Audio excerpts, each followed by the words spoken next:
Então, essa aqui é uma função com duas variáveis. Qual o domínio dessa função, gente? Podem falar aí ou podem escrever no chat que eu acompanho aqui pelo celular.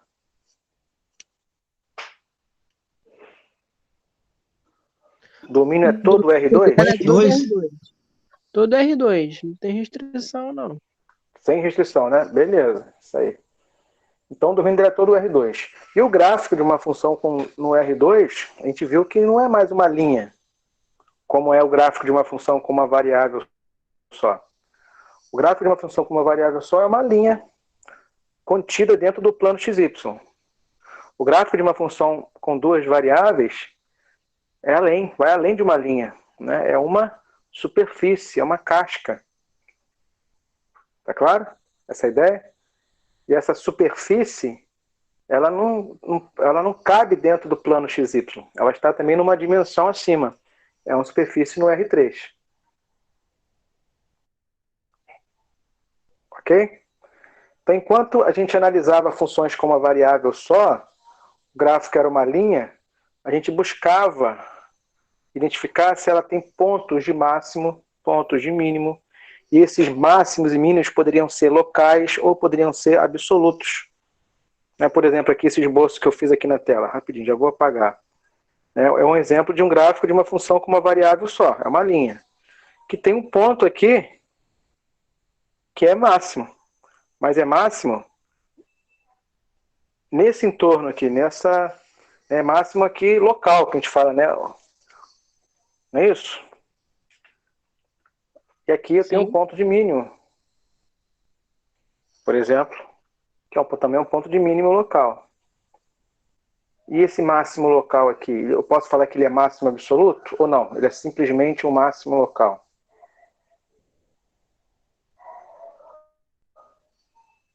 Aí você pode dizer que ele é o máximo local. Absoluto não. Absoluto não. Porque Não, existem porque eu tenho pontos aqui que tem imagem maior do que aquela, não é verdade? Sim. E supondo aqui que vai para o infinito e aqui vem para o infinito. Da mesma forma que esse ponto de mínimo, olhando aqui, analisando a vizinhança dele, eu vejo que ele é um mínimo local. Mas supondo que essa função aqui, ó, continua decrescendo, né?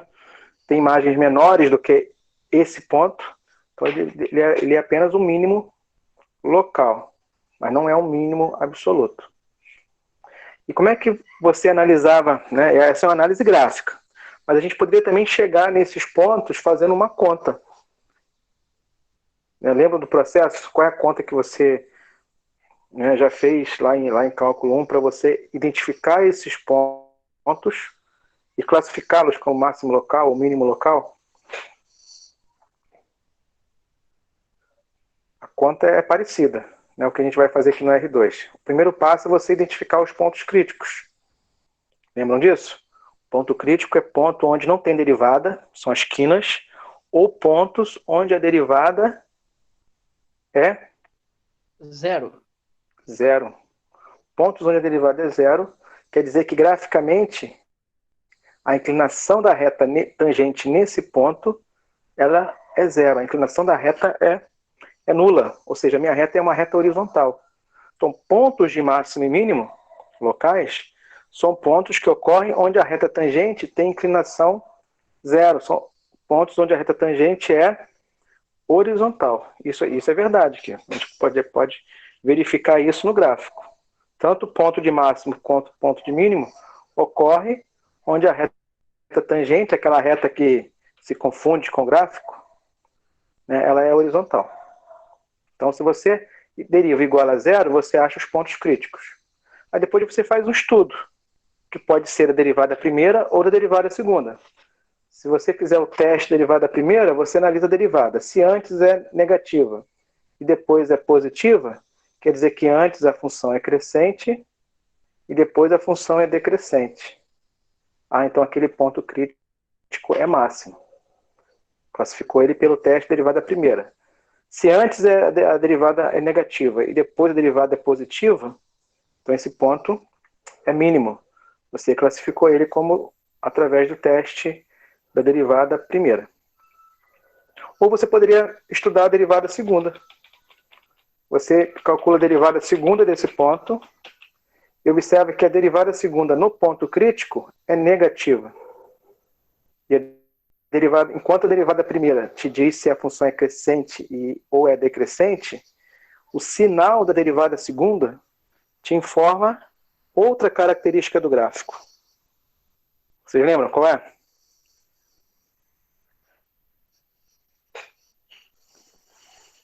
Pode repetir a pergunta?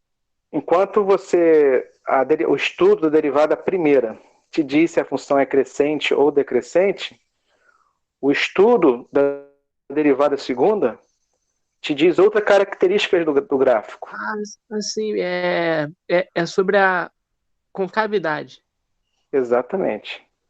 Então, se a derivada primeira é positiva, pontos que têm derivada primeira positiva são pontos que têm inclinação da reta tangente positiva. Ou seja, a função é crescente. Pontos que a derivada primeira é negativa, a inclinação da reta tangente é negativa. Ou seja, nesses pontos a função é decrescente. Pontos que a derivada segunda é positiva são pontos que têm concavidade para cima. Pontos que a derivada segunda é negativa são pontos que a concavidade da curva é para baixo. Então aqui, a concavidade não é para baixo? Então o sinal da derivada segunda nesse ponto é negativo. Ou vice-versa. Se eu calculo, se eu faço a conta e vejo que nesse ponto crítico a derivada segunda é negativa, eu já deduzo que ele é um ponto de máximo. Tá certo? Se a concavidade é para baixo, o ponto onde a reta tangente é horizontal, ele é um ponto de máximo. Se a concavidade é para cima, ponto onde a reta tangente é horizontal é um ponto de mínimo. Então você classifica os pontos críticos aplicando o teste da derivada segunda. Ok? Então, tudo isso vocês já viram em algum momento. Já fizeram vários exercícios sobre isso lá em cálculo 1. Então, o que muda agora? O que a gente quer generalizar? É claro que nosso exercício aqui nesse curso vai ser só dar mais um passo. A gente vai trabalhar um pouquinho num nível acima. Então, a gente vai sair de função com uma variável só e vai para duas. Então, a gente não vai mexer nesse tipo de exercício de máximo e mínimo com funções com 3 ou mais variáveis. Não vamos mexer com essas funções. Mas seria algo parecido. Claro que os cálculos eles vão ser muito complexos, né? Mas terão a estrutura similar do que a gente vai fazer agora nessa aqui com 2. Tá bom? Mas assim, para ficar fazendo isso como exercício, fica inviável. Então, mas sim em algum momento, não na graduação, tá? Que isso não. Mas numa pós-graduação, numa matemática avançada, você precisar fazer um estudo similar, você vai ter essa base. Tá? Já dá para você já encarar tranquilo. Tá? Não vai ser assim, eu nunca vi, não sei fazer, não. Eu sei fazer com 2. Vamos adaptar para 3, para 4, o que for o caso. Tá bom? Então vamos lá. Essa aqui é uma função com 2 variáveis. O gráfico é uma superfície. Então o gráfico vai ser aquelas casquinhas. Então, se a minha superfície for côncava para cima, em algum momento, a gente localiza um ponto de mínimo. Se a minha superfície for côncava para baixo, em algum momento, a gente localiza um ponto de máximo. Tá? E tem um ponto também interessante, que é o ponto de Sella, tá? Que é o paraboloide hiperbólico. A gente faz uma parábola para cima, depois a gente representa aqui algumas parábolas penduradas nessa outra parábola. Só que essas parábolas aqui estão côncavas para baixo. Lembra dessa superfície? Você desenha assim uma parábola para cima, depois você desenha algumas parábolas côncavas para baixo, como se tivesse tipo um varal, né, penduradas nela. Isso lembra aqui a sela do cavalo, que tem esse ponto aqui ó, importante, que é o ponto de sela. Tá? Então, três esboços aqui de superfície. Beleza. Mas a minha função, no geral, pode ser uma superfície qualquer. A pergunta é, será que essa superfície, que é o gráfico dessa função, tem ponto de máximo local? tem ponto de mínimo local? Tem ponto de cela? Em algum momento? Tá clara a questão? Sim, sim. Sim. Ótimo. E vocês já falaram que o domínio dessa função, que é uma função com duas variáveis e não tem restrições, vocês já responderam aí certinho, que é todo R2. Então você tem infinitos pontos para analisar. Então, de primeira coisa, a gente vai passar uma peneira. Eu não vou analisar todos os pontos do R2, eu vou analisar só aqueles pontos principais, os pontos críticos. Então, para ser ponto de máximo, como esse, ponto de mínimo, como esse, ou ponto de cela, como esse, os três têm uma característica em comum. Nesses três pontos, o plano tangente é o quê? Olha aqui. Nesse ponto aqui, o plano tangente. Nesse ponto aqui tem plano tangente. E nesse ponto aqui tem plano tangente. E assim como os pontos críticos lá no outro caso aconteciam onde a reta tangente era horizontal, agora esses pontos críticos aqui também ocorrem com uma estrutura parecida, similar, né? Esses pontos críticos também ocorrem onde o plano tangente é horizontal. Ok? Então, se você calcular aqui a inclinação de uma reta que só varia na direção do x, quanto que vai dar essa inclinação aqui? Ah, vai dar zero. E a inclinação da reta que só varia na direção de y também vai dar zero. E uma inclinação de qualquer outra reta também vai dar zero. Se o plano é horizontal, qualquer reta que está em cima desse plano, contida nesse plano, também tem inclinação nula. Tá? Então, plano horizontal, inclinação nula. E qualquer reta tangente ali tem inclinação nula. Então, aqui o exercício vai ser similar. Então, a primeira parte é achar os pontos críticos. Qual é a conta que você faz para achar os pontos críticos?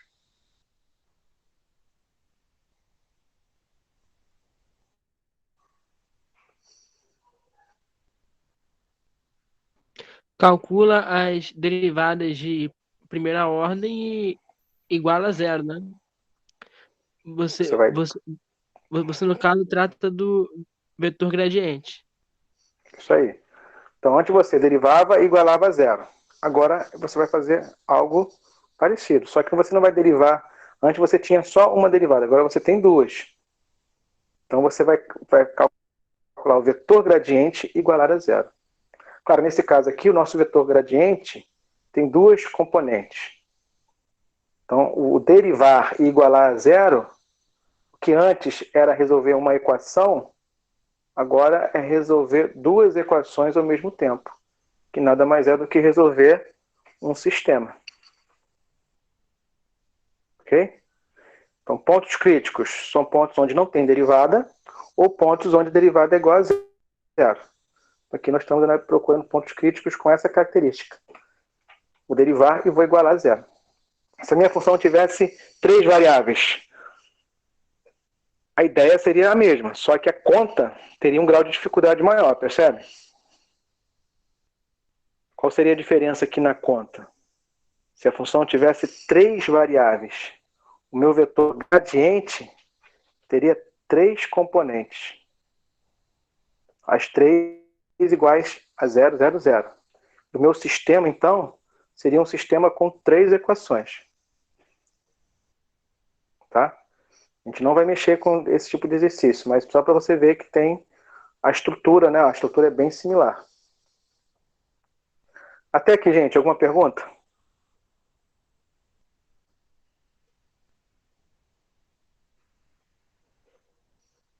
Só está sem pergunta, sem palavras. Por enquanto, para mim, tá tudo certo, professor. Tá tudo certo mesmo? Beleza, então. Então vou continuar. Então vou derivar e igualar a zero. Vamos lá, derivada da função lá com relação a x. Derivada da primeira parcela com relação a x, não tem x, é zero. Derivada da segunda parcela com relação a x. 6xy. Derivada dessa aqui com relação a x. menos 12x, acabou. Falei é zero. Agora eu vou derivar com relação a y. Derivar da primeira com relação a y. 3y ao quadrado. Derivar dessa aqui com relação a y. Conferem aí comigo. 3x ao quadrado, aqui é derivada zero. Aqui é menos 12. Igual a zero. Então, calculei as derivadas parciais com relação a x e y, igualei a zero. Então, a minha atenção agora está em resolver esse sistema. Tá? Então, agora o problema é resolva o sistema. Que não é um sistema linear. Então, mesmo para quem não fez álgebra linear, né, que dentro do curso de álgebra linear tem algumas técnicas de resolver sistema. Mas lá são técnicas de resolver sistemas lineares. E aqui é uma estrutura que vai além da estrutura linear. Observa que tem uma interação. Ó, tem interação entre x e y, tem y ao quadrado, tem x ao quadrado. É uma estrutura além da linear. Então, não há outra técnica de resolver sistema aqui, a não ser a técnica de substituição, que todos viram, né?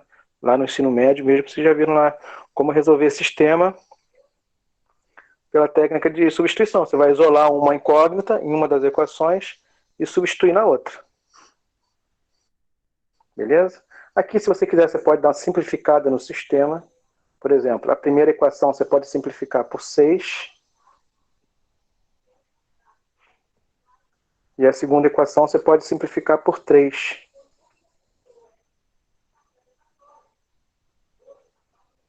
Ok? Aí fica, né, um sistema mais simples aí, para a gente resolver. Bom, Professor, É 4, professor. seria y ao quadrado mais x ao quadrado menos 4y, né?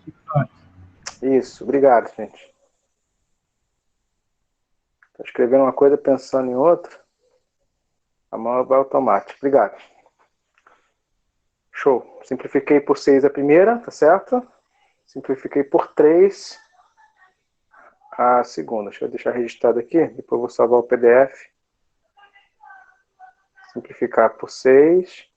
Simplificar por 3. Bom, vamos partir da primeira mesmo? Pode ser? Partindo da primeira, você pode botar o x em evidência. E vamos ter isso aqui, ó, x em evidência, y menos 2 igual a zero. Você tem um produto igual a zero. Então, o produto é igual a zero quando o primeiro fator é zero ou quando o segundo fator é igual a zero. Então, nós temos aqui dois caminhos a seguir. O y menos 2 pode ser zero, daí nós temos o y igual a 2, ou o x pode ser zero. Então, na primeira, nós temos esses dois caminhos. Vamos jogar isso aqui na segunda expressão. X igual a zero se você jogar isso na segunda equação. Ficamos com y ao quadrado menos 4y igual a zero.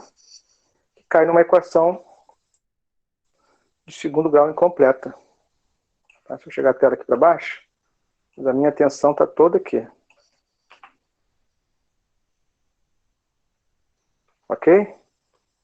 Aqui eu tenho y menos 4 igual a zero, y igual a zero é uma solução, ou y igual a 4 é outra solução. Então, combinando ali com x igual a zero, nós temos x0 e y0, e temos x0 e y igual a 4. Tá? Então, nós temos dois pontos aqui que compõem, né, a nossa solução do sistema. Até aqui, tranquilo? Sim. Substituindo então aqui a outra solução da primeira equação, na segunda equação, y igual a 2, substitui aqui, ó, y igual a 2 aqui e aqui. Então aqui temos 4 mais x ao quadrado menos 8 igual a zero. Confere aí comigo. X ao quadrado é igual a 4. Temos que x pode ser mais 2 ou menos 2. Então, temos mais duas soluções. Temos aqui o x2 combinando com o y2 e o x menos 2 combinando com o y2. Então, esse sistema, que a gente já tem a solução dele, poderia ser um sistema sem solução, poderia ser um sistema com solução única, mas pode ser um sistema com infinitas soluções, né, ou com várias soluções. Então, esse aqui é um sistema com várias soluções. Ó. Então, nós temos todos esses pontos. Tá? O ponto 0, 0, 0, 4. Então, vou botar aqui, ó, 0, 0, ponto 0, 4, o ponto 2, 2 e o ponto menos 2, 2. Então, dos infinitos pontos do R2, que compõem o gráfico da nossa superfície, esses 4 pontos são importantes. Por quê? Porque nesses 4 pontos, nós temos o gradiente. Nesses 4 pontos, nós temos as derivadas parciais nulas. Em outras palavras, nós temos o gradiente vetor nulo. Nesses 4 pontos, graficamente, o plano tangente é um plano horizontal. Então, olha aí. Mesmo sem olhar o gráfico. É claro que você pode pegar esse gráfico aqui e jogar no aplicativo, né, lá no GeoGebra 3D, por exemplo, e buscar lá esse comportamento aqui, né, de ponto máximo, mínimo ou ponto de cela. Mas eu, sem olhar o gráfico, né, derivando, igualando a zero e resolvendo o sistema, a gente já observa que tem 4 pontos que o plano tangente é horizontal. Ok? Então, a metade do exercício é essa. Achar os pontos críticos. Até aqui, gente. Como é que tá?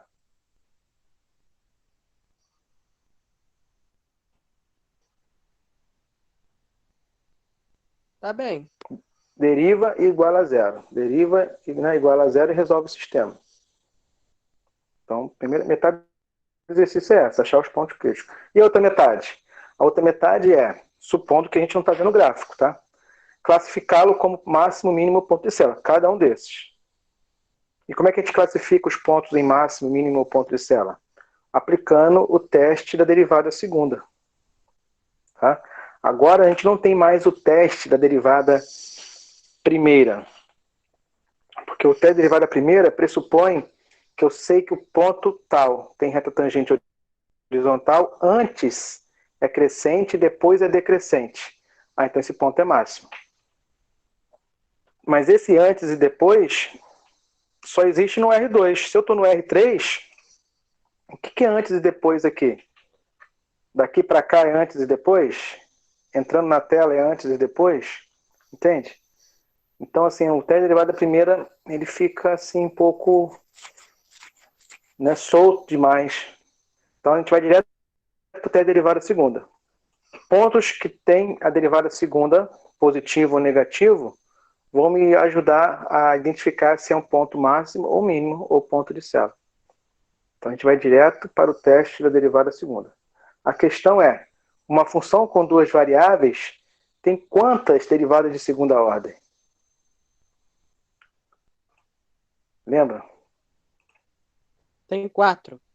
Tem 4. Então a nossa função aqui, ela tem 4 derivadas de segunda ordem. Então vou mudar aqui de cor. Então eu posso pegar a minha função e derivar com relação a x e x, ou x e y, ou y e x, ou y e y. Então eu tenho 4 funções para estudar o sinal. Tá? Mas existe uma estrutura, que nesse curso aqui a gente não vai demonstrar isso, tá? Mas a gente vai só aplicar, tá? Uma relação que é o seguinte, para ajudar a lembrar, eu gosto de colocar dentro de um determinante, como alguns autores o fazem. Tá? Se você colocar isso dentro de um determinante e pensar que isso aqui é uma matriz 2 por 2, o determinante é multiplica a diagonal principal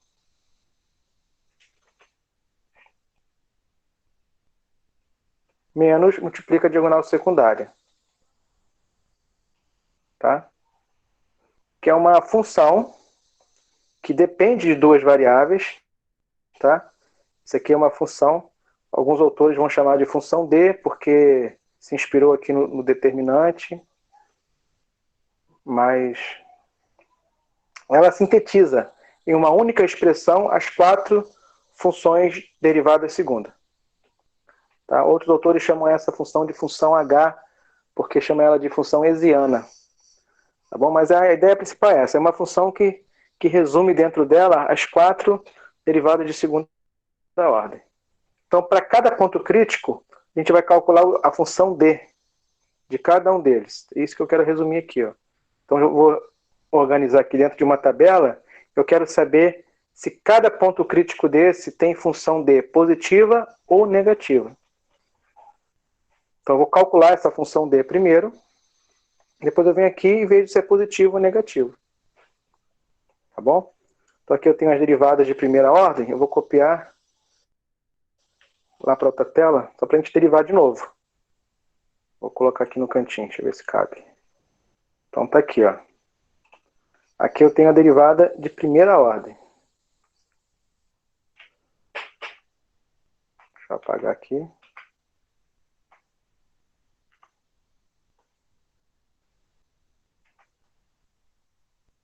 Então aqui é a derivada de f com relação a x. E aqui é a derivada de f com relação a y. A derivada de primeira ordem. Então eu quero a derivada de segunda ordem xx.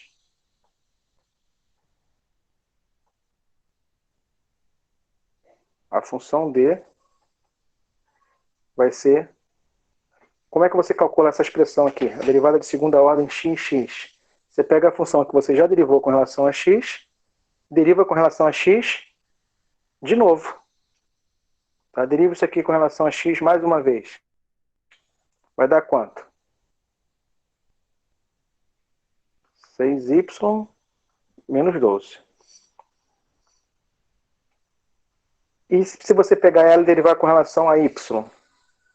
Deriva essa expressão aqui com relação a y. Aqui dá 0.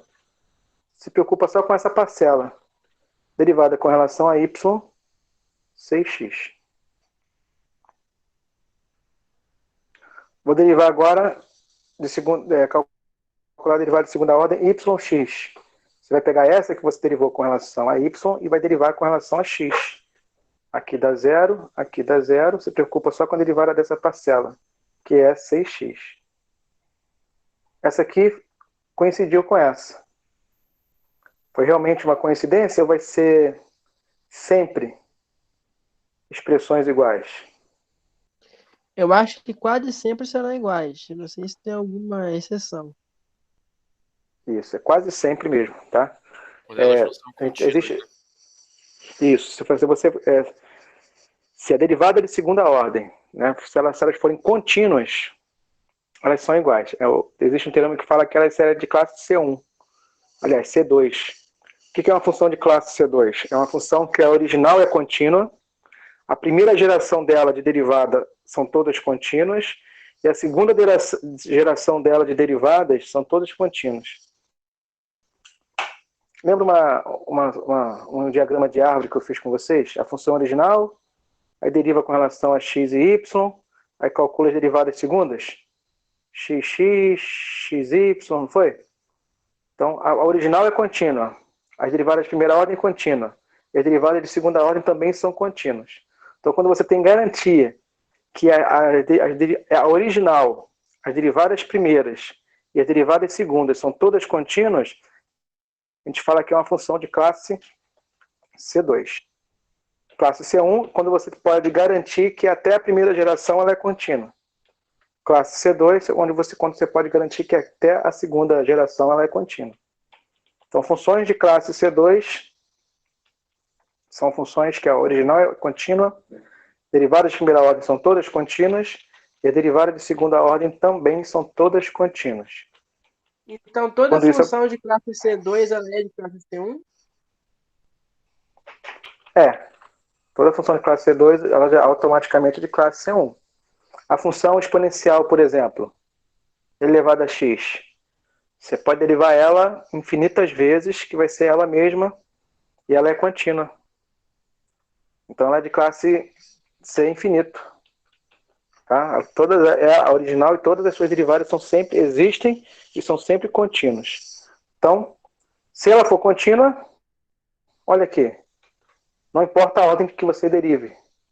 o resultado vai ser sempre igual. Tá? O que isso aqui ajuda na conta em si?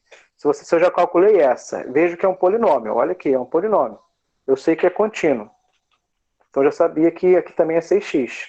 Claro que aqui foi facinho calcular. Né? Não custou nada calcular a derivada aqui na outra ordem.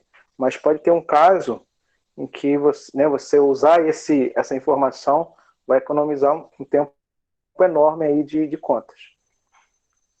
Tá bom? Então é isso mesmo. Então isso aqui não são iguais sempre, mas se são contínuas, aí você tem garantias que sim, elas serão iguais. Beleza? Beleza. Então, continuando, para fechar aqui as 4, vou calcular a última derivada de segunda ordem y. Que é derivar essa aqui com relação a y de novo. Eu tenho 6y menos 12. Aqui foi uma coincidência, tá? Isso aqui foi uma coincidência. Nem sempre a gente tem essa... Né, coincide esses valores. Isso aqui é um caso excepcional. Então aqui eu tenho a função d. Tá? Se você quiser calcular a função, você pode. Faz aqui o produto da diagonal principal. Essa estrutura ao quadrado. Menos o produto da diagonal secundária. 36x ao quadrado. Então você tem essa expressão aqui. Ou você joga cada ponto aqui, também pode. Tá? Copiar aqui essa tabelinha lá para baixo, fica mais fácil.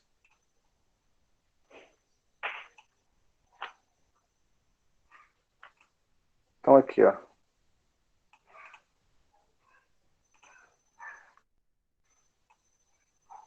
Quanto que é o d do ponto 0, 0? Se x é 0 e o y é 0. 144. 144. Você pode se jogar aqui, vai zerar aqui e vai zerar aqui. 144. Beleza. Mas eu me importo só o sinal. É um valor positivo, não é? 144 positivo. Então é d positivo. É isso que eu quero. É isso que eu preciso. E qual é o sinal do d no ponto 0,4? Quando o x vale 0 e o y vale 4. Quando o x vale 0, aqui vai zerar. E o y vale 4. Que vai ser 24 menos 12 é 12. Continua dando 12 na base. 12 ao quadrado, 144. Positivo ainda. Confere? Confere. Então, continua dando positivo. Qual é o sinal do d, dessa função d, que resume ali as 4 derivadas de segunda ordem, no ponto 2, 2?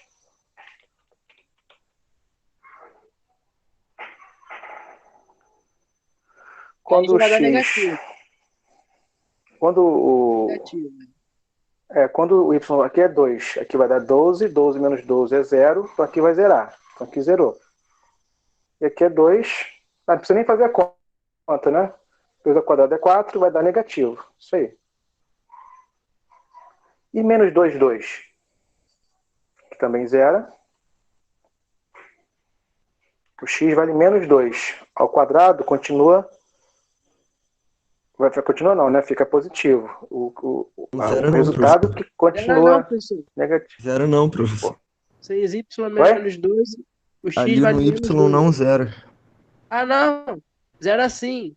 Zero assim porque é 2 positivo y. Zero Isso, assim. zero Ah, assim. sim, eu confundi. Zero assim. Aqui é 2 positivo. Então vai dar 12. Vai zerar assim. Aqui zero.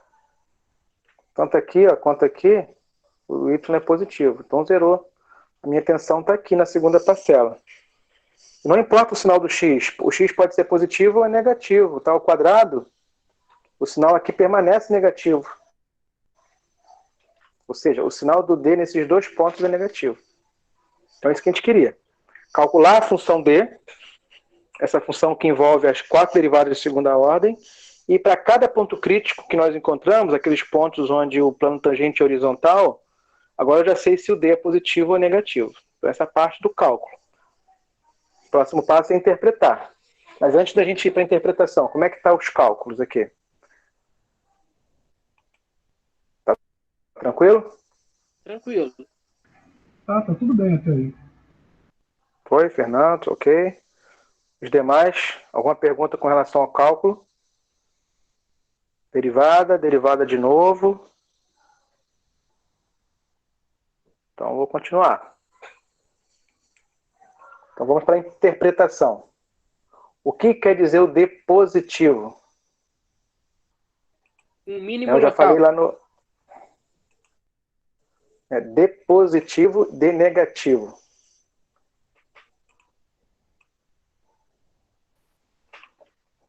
Tem Então, a ver com ser ponto de cela ou ser um ponto de máximo ou de mínimo?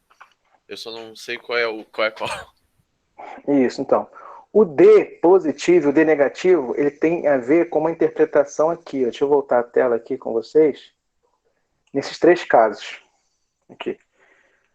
Antes da gente ir direto, Matheus, para máximo e mínimo, o D, ele tem a seguinte, ele traz, né, o seguinte estudo. Imagine que você é uma molécula, que é uma formiguinha, né?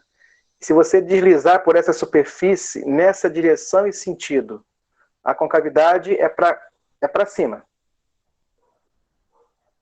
Ok? Ok. E se eu mudar? E se eu pudesse entrar na tela aqui e deslizar nessa direção e nesse sentido? A concavidade também continua a concavidade também é para cima? Sim, também. E se eu mudar o jeito de eu descer aqui essa superfície até o ponto mínimo e subir de novo? Não importa onde eu passe, a concavidade sempre é para cima? Sim. Sim. Isso acontece aqui também, nesse caso? Se eu deslizar aqui pela superfície nessa direção, a concavidade agora é para baixo. Exato. Mas se eu mudar a direção, a concavidade continua para baixo? Sim. Qualquer Percebe? curva que fizer aí vai ser sempre para baixo. Eu posso mudar a direção, mas a concavidade é sempre para o mesmo lado. Exatamente. Nesse primeiro caso é sempre para cima, Exato. nesse primeiro caso é sempre para baixo. Exato. No ponto de cela, isso não acontece. Se eu deslizar nessa direção e sentido, a concavidade é para cima. Mas se eu deslizar entrando na tela, a concavidade é para baixo.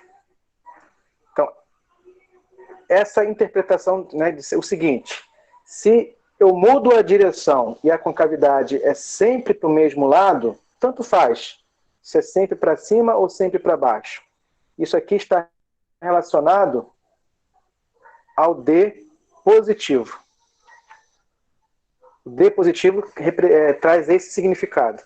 O D positivo quer dizer que naquele ponto, quando eu estou na vizinhança daquele ponto, a concavidade é sempre para o mesmo lado. Ou sempre para cima, ou sempre para baixo. E o D negativo está associado a essa interpretação aqui, ó, do ponto de cela. Ele está associado a essa ideia de, na vizinhança do ponto ali, né, crítico, ora a concavidade é para cima, ora a concavidade é para baixo, dependendo da direção que eu tome. Tá claro? O D positivo representa que não importa a direção, a concavidade é sempre no mesmo lado. E o D negativo me informa que é um alerta. Ó, D negativo é aquele caso que se mudar a direção, muda a concavidade. Então é isso. Existe então, uma aqui, variância conforme a forma que você entra no... Isso, não é sempre para o mesmo lado, muda a concavidade. Tá ok. Tá? Então, eu vou dar aqui na minha tabela, eu vou deixar uma coluna aqui em aberto, mas eu já posso classificar 2 pontos aqui. Tá? Esse ponto, eu já sei que é um ponto de cela, porque tem D negativo, ou seja, mudou a direção, muda a concavidade. E esse ponto também tem D negativo. eu já sei que é um ponto de célula. Então, 2 pontos aqui eu já sei a classificação. Tá? 2 pontos de célula. Depois a gente pode até fazer o gráfico lá no GeoGebra e visualizar lá como é que tá. Tá esse ponto de célula. Mas aqui eu já sei que é ponto de célula. E os outros 2 pontos que o D é positivo? O D positivo só me diz se a concavidade é sempre para o mesmo lado, mas não me diz se é só para cima ou só para baixo. Quem vai me dizer se é só para cima ou só para baixo? Você vai olhar o XX. Tá? Que já está aqui. Ó. O XX está feito aqui. No ponto 00, a derivada segunda com relação a x e x é positivo ou negativo? Negativo. Se você substituir 0 aqui, vai zerar, vai dar menos 12. É só o sinal que importa. Isso aí, é negativo. E o ponto 04? X é 0 e y é 4. Aqui vai ser 4. Exato, vai ser positivo. 24 menos 12, 12. Então vai ser Positivo. positivo.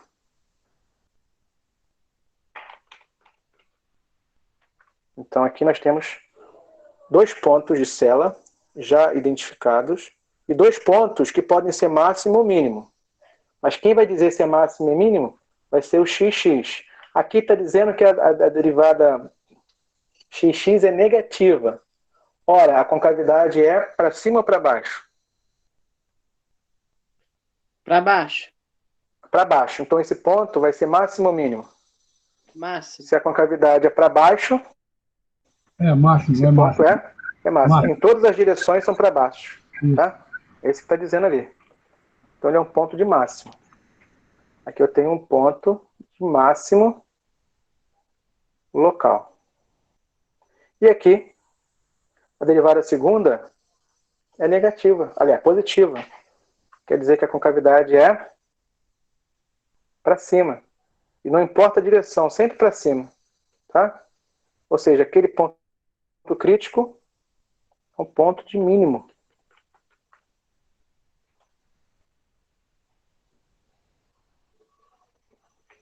Tá aí, aqui não precisa calcular nada, aqui também não calcula nada. Então, esse é o teste da derivada, derivada segunda, para você classificar os pontos críticos em ponto de máximo, de mínimo ou ponto de célula. Tá bom? E a gente vai mexer só com esse tipo de conta. Só vou cobrar isso. Funções com 2 variáveis. Tá? Mas poderia aplicar isso aqui em 3. O que é mudar nas contas? Na hora de resolver o sistema, seria um sistema com 3 equações e 3 incógnitas, ou seja, um sistema mais complexo. E na hora de calcular aqui a função D, também teria, ao invés de 4 derivadas de segunda ordem, você teria aqui uma matriz com 9 derivadas de segunda ordem. Percebem? Ela seria Você teria 3 que calcular um por 3? determinante, uma matriz 3 por 3. Ah, Tá? Então, assim, seria uma função, mas é uma função, a função D ou a função hessiana, que resume, sintetiza as 9 derivadas de segunda ordem. E a interpretação delas seria a mesma. Então, a diferença, se for necessário em estudos futuros, você trabalhar com algo desse tipo, vai ser que as contas, né, serão assim, mais robustas. Mas a ideia é a mesma. Mas, professor, você sabe se trabalha muito com essas contas mais para determinantes que tenham matrizes 4x4, 5x5, Então, 6x6? quando é muito complexo, a gente pode fazer? Pode. Só que aí fica quase assim, inviável fazer à mão. Então, aí isso já se aproxima também do cálculo numérico. Então, lá em cálculo numérico, você tem instrumentos que vão te auxiliar a tentar resolver o problema aqui de forma, né, por algum algoritmo, de forma que a otimizar os cálculos, tá bom? Mas a ideia é essa. Então, assim, a estrutura do raciocínio é essa aqui. Aí você pode usar de outras ferramentas, né, computacionais, inclusive, para você chegar no sinal desse valor D, né, e poder classificá-lo. Né, chegar na solução ótima, enfim. Porque às vezes o problema é isso, né? Visa maximizar um problema ou minimizar um problema. Então, às vezes, achar o ponto máximo e o ponto mínimo é um objeto de estudo de uma pesquisa. Né? Então, não é uma coisa assim, vou fazer uma continha. Não, isso aí é um objeto de pesquisa dentro de algum contexto. E conversa com outras áreas, por exemplo, áreas não, né? Com outras técnicas, por exemplo, cálculo numérico. O pessoal da LM, acho que da LF também faz cálculo numérico, não faz? Ou é optativo? Eu não lembro de cabeça. LF é Cálculo optativo. numérico acho que é obrigatório para LM, né? Para LM é obrigatório. Para Para LF LF eu não é sei. optativo. LF é optativo. É optativo, né? Isso.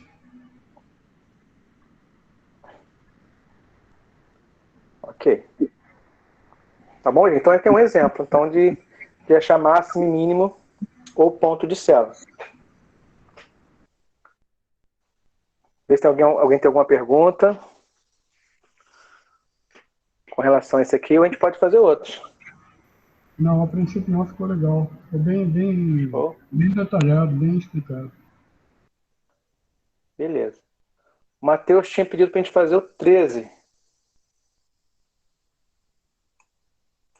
Não, não foi eu que pedi, não. Foi outra Não, foi pessoa. outro.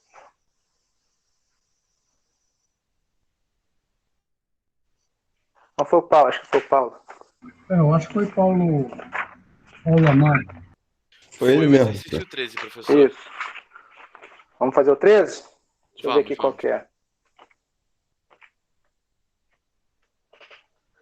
Então, 14.7, exercício 13. É no mesmo bloco aqui de exercícios, né? Para determinar os valores máximos e mínimos de pontos de célula. Enfim.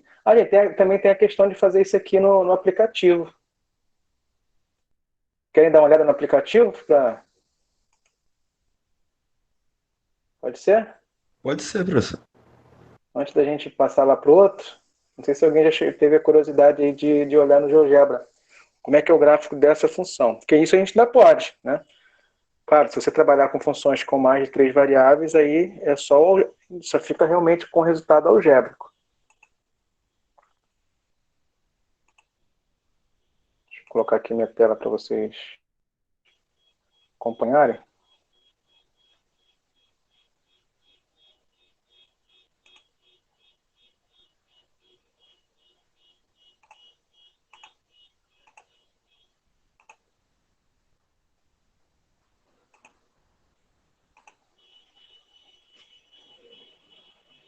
Ok.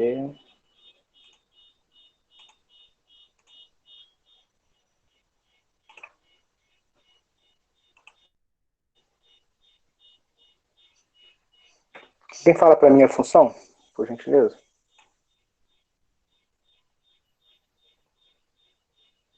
Y ao cubo mais 3x ao quadrado y menos 6x ao quadrado Peraí. menos 6y ao quadrado Y mais ao 2. cubo, eu estou no Y ao cubo ainda. Y ao Ah, cubo mais mais 3x ao quadrado y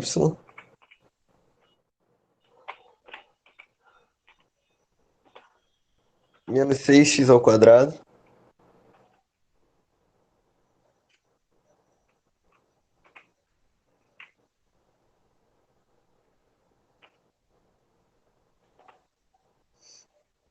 tem que ir devagar, o computador aqui vai devagarzinho. Vamos lá. X ao cubo mais 3x ao quadrado y. é menos 6x ao quadrado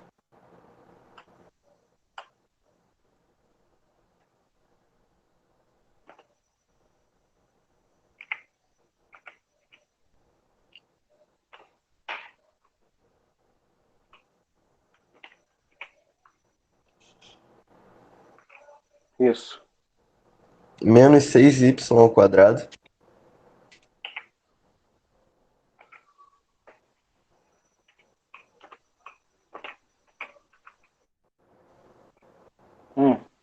mais 2.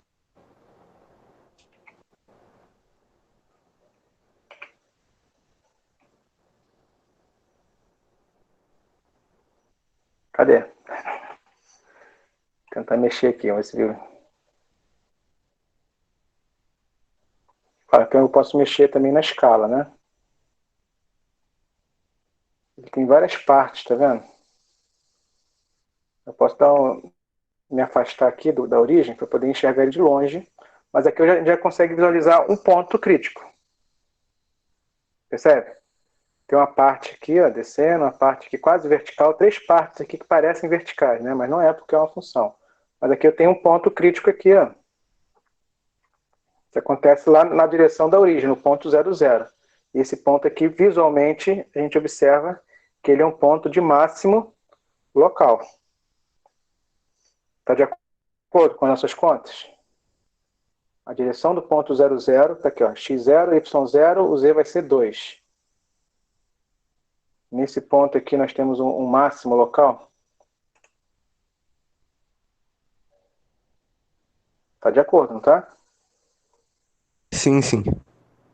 Isso aí. Tá sim. Agora vamos tentar dar um zoom aqui. Será que eu digitei certo? X ao cubo, vamos conferir aqui. X ao cubo, 3x ao quadrado, menos 6 e mais 2. Tá certinho, professor.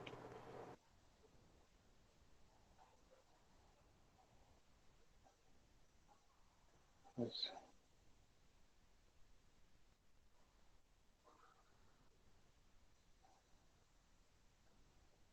Não, tem algum problema aqui.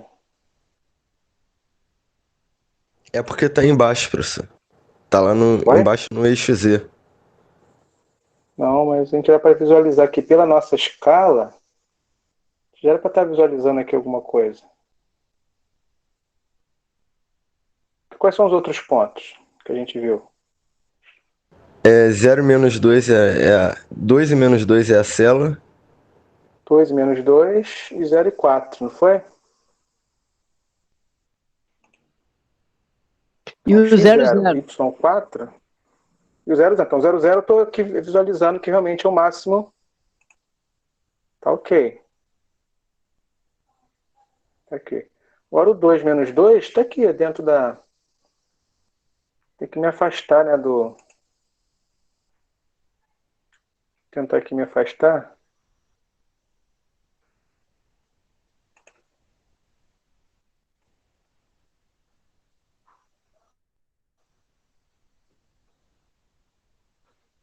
Professor, o ponto de mínimo local tá lá no menos 30, no eixo Z. É. Essa você calculou a imagem, né? Sim, sim. É. Aliás, eu consigo ver alguma coisinha ali.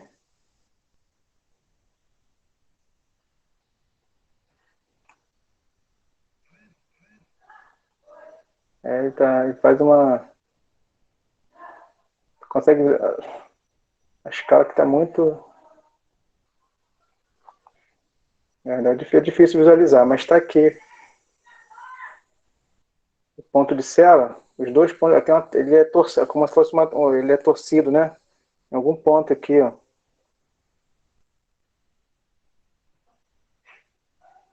Aqui a escala que não foi favorável, mas tá por ali, né? Tinha que ser uma tela maior, talvez. Vou tentar mudar o centro. O que a gente pode fazer aqui para a gente ir lá na vizinhança desse ponto?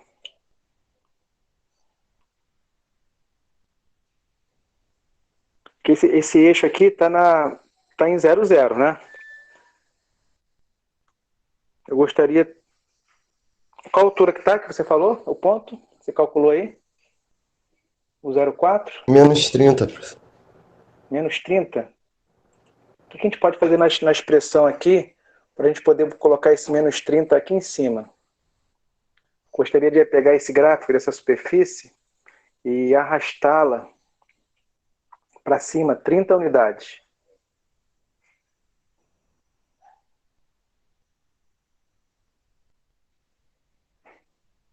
Colocar mais 36, né? No final. Mais 36 ou mais 30? Porque assim, já tem 6. Aí 6 mais 30, eu pensei nisso. Que 6 que tem? Não, no final termina Não, com é mais 2, 2 é aqui. 2. Isso. Isso. Então, mas é o mais 2, tudo bem. Aí iria Eu virar mais quero que... 32. eu vou colocar o mais 30. Vamos ver. Aí eu só levantei ele, né? O que está lá embaixo, eu levantei para cá. Ó. Agora eu tentar ver aqui de um ângulo que facilite as coisas.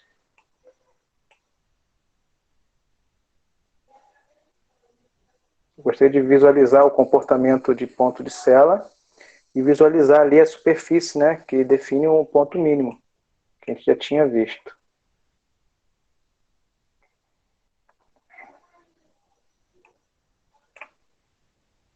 O computador está devagar. Acho que tá, vou parar. Mas deu para ter uma ideia, gente, de como, né, a gente pode usar o aplicativo aqui para tentar explorar isso, né, e visualizar. Só tentar visualizar no gráfico esse comportamento de ponto de sela e ponto de mínimo local. Aí eu vou parar, o computador está muito devagar. Posso fechar aqui?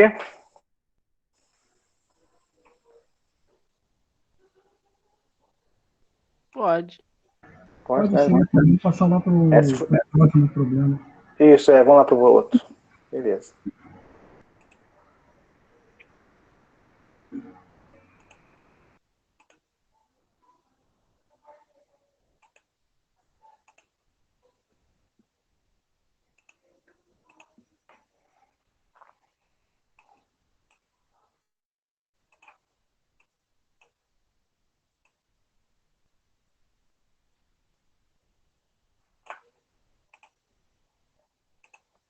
Exercício 13.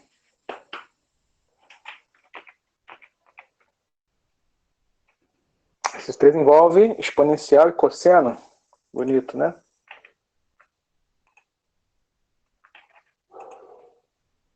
Então, todos os itens, né, dessa lista aqui, a estrutura da conta será a mesma. O que vai mudar é que você vai mexer aqui com estruturas diferentes. Por exemplo, essa aqui tem uma estrutura exponencial produto com trigonométrica. Então, se você vai derivar igualar a zero e vai ter que resolver um sistema, você vai ter que resolver, em algum momento, equações exponenciais, você vai ter que resolver equações trigonométricas. Entendi, professor. É isso? Então vamos lá. Primeiro passo. Posso até jogar isso aqui lá no aplicativo e tentar visualizar lá graficamente se ela tem pontos de máximo e mínimo. Né? É um exercício legal. Vou tentar ver se é possível, né, explorar isso. Então, vamos fazer aqui a parte algébrica. Qual é a primeira metade né, dos nossos cálculos? Primeira parte, encontrar os pontos Os pontos críticos, professor. críticos. São pontos onde as derivadas De primeira ordem são zero. Isso, exatamente. Isso aí. Então, observa que a expansão exponencial não implica nenhuma restrição. Tampouco a função cosseno implica restrições. Então, essa aqui é uma função que também ela existe em todo o R2. Então, é uma superfície infinita. Né? A gente sabe que a função cosseno tem aquele graficamente tem, né, é uma onda, um senoide. A função exponencial tem aquele comportamento, né, de crescer. E aqui é o produto, a interação desses dois gráficos.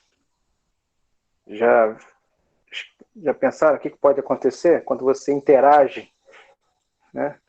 Dois gráficos assim, um que tem comportamento exponencial e o outro que tem um comportamento, né, senoidal, e uma em x e outra em y ainda. Vai ser interessante. Vamos fazer as contas. Vamos derivar e igualar a zero. Derivada com relação a x.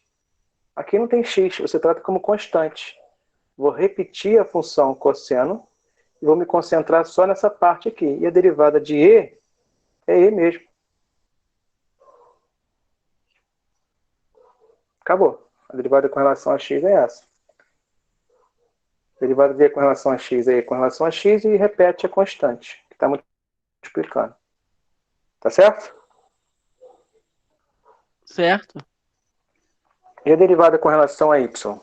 Repete a constante, que no caso agora é o termo elevado a x, e vou me concentrar só na derivada de cosseno.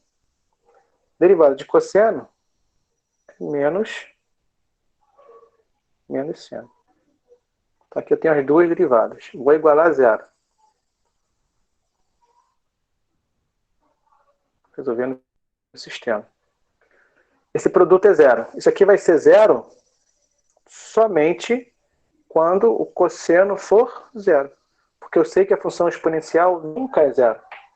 Não é verdade? Sim, sim. Exatamente. Verdade. Então aqui eu caí numa equação trigonométrica.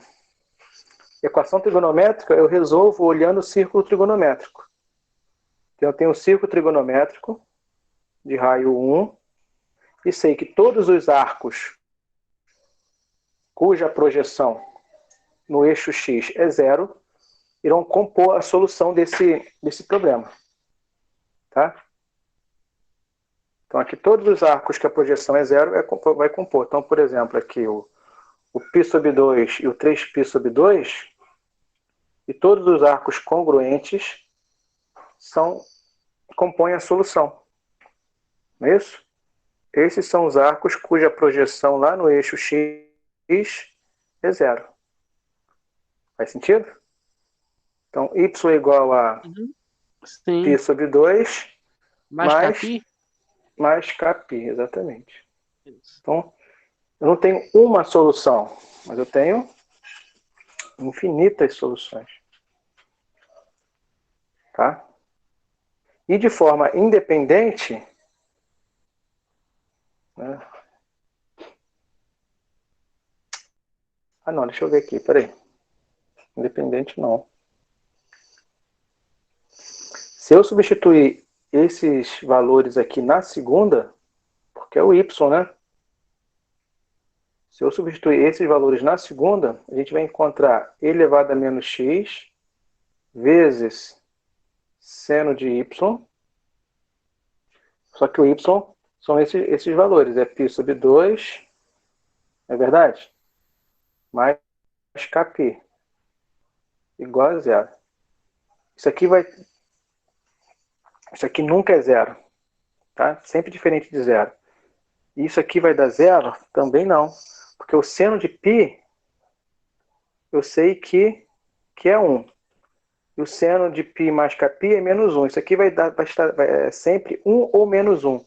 Então isso aqui é diferente de zero. As soluções que vêm da primeira equação, substituindo na segunda, não fecha, não bate a conta. O que é solução na primeira não é solução na segunda. E vice-versa. O que é solução, o que faz ser igual a zero na segunda, se eu substituir aqui, não vai ser zero na primeira. Ou seja, esse sistema vai ter infinitas soluções, vai ter várias soluções, vai ter uma solução única, ou Ele vai vai ter ter, nenhuma solução? ele não vai ter nenhuma solução, porque Nenhuma solução. então é um gráfico que de repente cresce ou decresce sem cota, né? Isso, ele não vai ter nenhum pontozinho, nenhum ponto no gráfico que tem uma concavidadezinha para baixo, para dar o máximo. Não vai ter nenhum ponto do gráfico que tem uma concavidade para cima. Entende? Sim, não vai ter, aliás, ele não vai ter nenhum ponto no gráfico que não tem plano tangente horizontal. Entende? Pode até ser um pouquinho côncavo para baixo, um pouco côncavo para cima, mas não vai ter nenhum ponto com plano tangente horizontal. Ele não tem ponto onde o gradiente é nulo. Professor, eu fiz aqui o gráfico no GeoGebra dessa função. Deu o formato de uma telha, essas telhas de amianto, que é uma Só que curva crescendo. senoide. Uma curva senoide. Infinita. É esse o gráfico. Deixa eu ver se eu consigo fazer aqui no meu.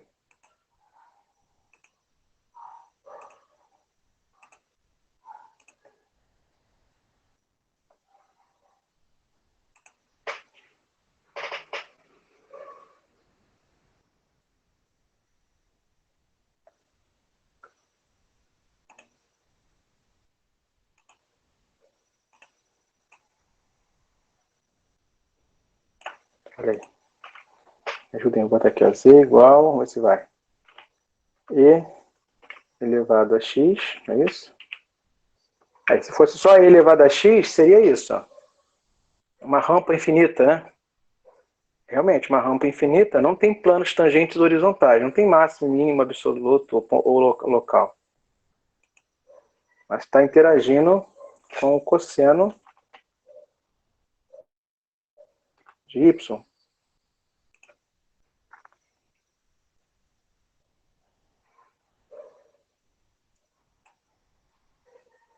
E aí? Olha aí. É uma rampa bonita, hein? Olha só o efeito que a interação com o É uma cosseno... rampa de skate. né? Maneiro, É maneiro. a rampa... É uma rampa de O E- skate. Olímpica. Percebem que uma parte sobe e uma parte desce? Verdade, verdade. Sim? Não poderia Antes ela ser só subia, considerado lembra? ponto de célula ali, não, professor? Não, porque o plano tangente não é horizontal. Entende? Entendi. Se o gráfico tivesse Por um exemplo... pouquinho inclinado, daria, né? Exato, exato. Igual aqui, ó. Aqui a concavidade é para cima. Beleza, mas também a concavidade é para baixo. Mas nenhum ponto aqui é horizontal. Nem na parte da rampa que sobe, nem na parte da rampa que desce. Então, para ser máximo absoluto, máximo local, mínimo local, o ponto de célula, o ponto, antes de tudo, tem que ter plano tangente horizontal. Tá? Não basta ser concavidade só para baixo. E tem que ser concavidade para baixo e plano horizontal. Aqui também. É maneiro, eu gostei dessa. Uma digitação errada aqui. Aí se você colocar 1 elevado a x no lugar, ou s, o valor s no lugar do e, ela vira uma telha, o gráfico vira uma telha. Pelo menos foi o que aconteceu comigo aqui. Porque 1 elevado a x vai ser 1. Foi esse o desenho aí que aconteceu. Isso, 1 elevado a x aqui não... Isso, 1 elevado a x vai ser 1. Aí vai virar só a função do cosseno cilíndrica. Né? O cosseno livre na direção de x. Para ver como é que a gente digitando uma coisinha errada, diferente aqui, já muda tudo. Mas aqui voltando aqui é E elevado a x com uma interação com o cosseno. Então é bom, não, foi até bom para a gente ver. Então foi a interação desse gráfico do cosseno com aquela rampa, né, da função exponencial, aí gerou esse aqui. Exatamente, olha como é que fica. É um desenho lindo, cara. Pô, a matemática é muito Então, realmente, não tem ponto de máximo local, não tem ponto de mínimo local, nem ponto de célula. Beleza. Só exponencial teria? Também não. Também não. E só a função cosseno teria? Sim. Teria vários, né? Vários. Teria máximo local, mínimo local.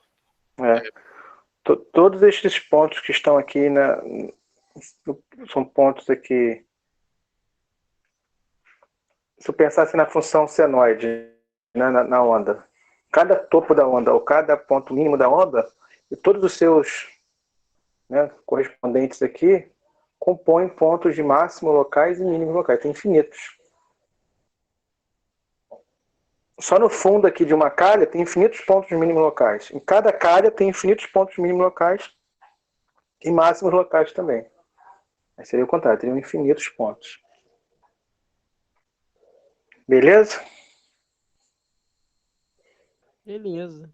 Então é isso, gente. Esse é o nosso conteúdo aí dessa semana. Tá? Da semana passada, né? E o que eu falei, então a gente não vou cobrar aqui de vocês nada além disso que a gente mexeu aqui. De analisar para 2 variáveis. Mas eu já apontei para vocês o que aconteceria se a gente mexesse com 3 ou 4 ou mais. Tá? A estrutura seria a mesma, porém o cálculo seria bem mais complexo. Tá claro pelo menos essa ideia para todos? Perfeito, professor. Bom. E com isso a gente fecha essa parte do curso, tá? Que é a parte de cálculo diferencial para funções com 2, 3 ou mais variáveis. Eu não coloquei hoje, eu vou colocar ainda hoje o conteúdo dessa semana, que inicia uma nova etapa do curso, que é a parte de integral. Né? Então, nesse momento, a gente vai rever muitas coisas, né, de integrais que vocês viram, ou ver, né, para quem não teve oportunidade de ver por conta da modalidade do curso, do tempo, enfim, a gente vai ver algumas coisas, mas eu vou fazer assim, ó, eu não vou fazer revisão com vocês, para depois iniciar o conteúdo novo.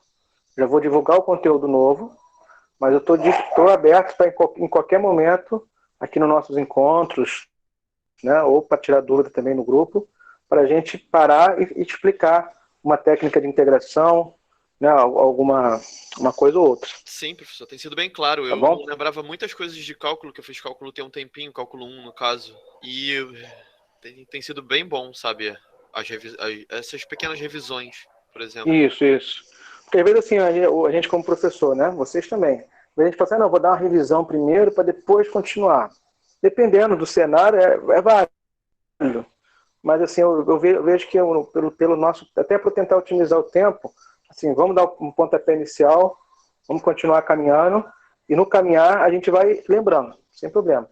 Acho que faz até mais sentido, né? Você encontrar dificuldade, a gente vai lá e tenta preencher aquela lacuna. E a gente vai seguindo. Ok.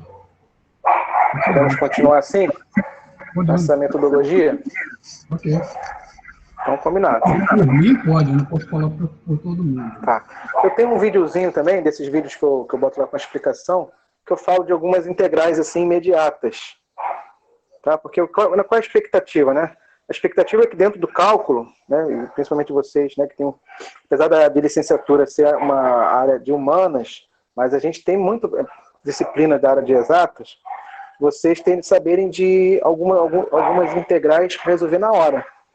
Então, assim, a gente tem uma expectativa que um aluno de licenciatura saiba resolver algumas integrais assim de imediato. E algumas outras expressões você vai ter que demora um pouco mais, tem que aplicar uma técnica, fazer outras coisas.